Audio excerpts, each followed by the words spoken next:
Chères toutes, chers tous, bonjour, bonsoir. Aujourd'hui est un nouveau jour. Je suis Timia, professeur des universités et président du mouvement pour la libération et le développement du Cameroun, MRDC. Je prends la parole ce soir en m'adressant directement à vous, professeur Onwa Biwele, que je respecte profondément pour votre engagement dans la vie intellectuelle du Cameroun et pour votre prise de parole courageuse toujours sur le chaos du dépôt des candidatures à la présidentielle de 2025. Professeur, j'ai écouté avec beaucoup d'attention votre réaction face au désordre qui règne dans notre processus électoral.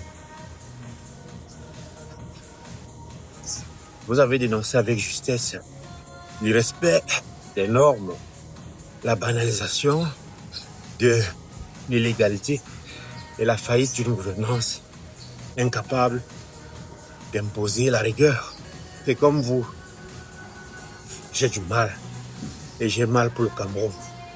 Mais permettez-moi de vous dire très respectueusement que ce que nous vivons aujourd'hui ne relève plus de la simple malgouvernance.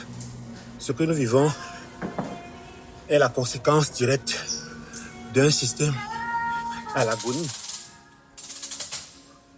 Pour ma part, nous avons traversé et dépassé la malgouvernance.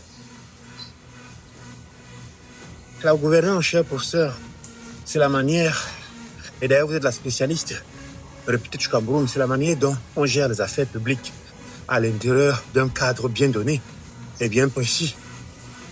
Elle peut être bonne ou mauvaise, efficace ou corrompue. Et en effet, partout dans le monde, il existe des problèmes de gouvernance. Prenons par exemple le cas des États-Unis.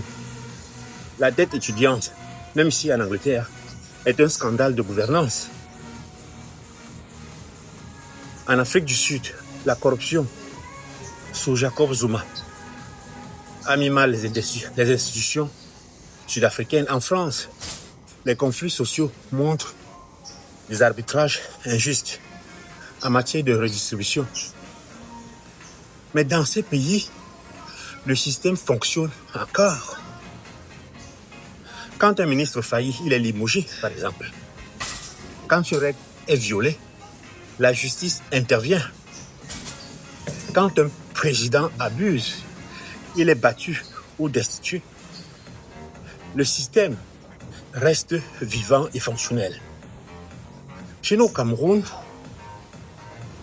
la gouvernance ne peut même plus exister car le système lui-même est mort complètement.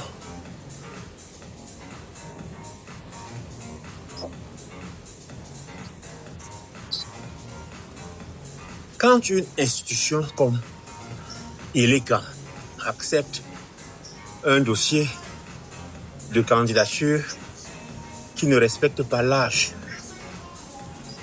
je veux dire l'âge constitutionnel, ce n'est plus une erreur de gouvernance. C'est une démonstration que la norme n'existe plus, que l'État n'est plus encadré par la règle et que les institutions sont des coquilles vides. Quand, par exemple, le Conseil constitutionnel n'ose même pas contester une évidence, quand les lois sont violées en silence, quand les conditions de candidature sont ignorées, ce n'est plus un simple dysfonctionnement, ce n'est plus la malgouvernance, c'est le signe d'un effondrement total de l'architecture de la République. Et vous le savez, cher professeur, vous êtes spécialiste de la gouvernance dans un système verrouillé, personnalisé, taillé autour d'un seul individu. La gouvernance devient un mot vide. Vous pouvez nommer un premier ministre très compétent, Vous pouvez nommer un ministre honnête, un fonctionnaire intègre. Ils seront broyés par le système. Et d'ailleurs, on le voit actuellement. Ce que je veux dire, c'est que la gouvernance ne peut plus réparer le Cameroun. C'est pourquoi je dis, avec respect mes convictions, que la question de la gouvernance ou de la malgouvernance n'est pas le problème, c'est le système.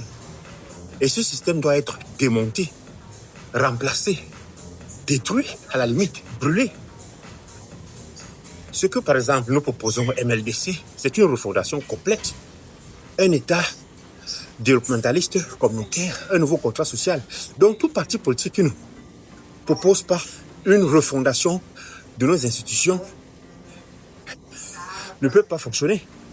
Les institutions doivent être autonomes, impartiales, décentralisées. Il faut un nouveau souffle démocratique, un nouveau souffle judiciaire. L'État développementaliste communautaire ne maquille pas un vieux régime. Il faut changer les règles du jeu. D'ailleurs, il faut changer le jeu. Cher professeur Ndwabiwele, merci. Merci énormément pour votre voix. Merci pour votre lucidité. Mais le Cameroun ne peut pas se contenter de reformer la gestion. Il est temps d'abandonner la machine entière. Et l'homme qui incarne cette machine est de reconstruire un État digne de ce nom. Je vous remercie.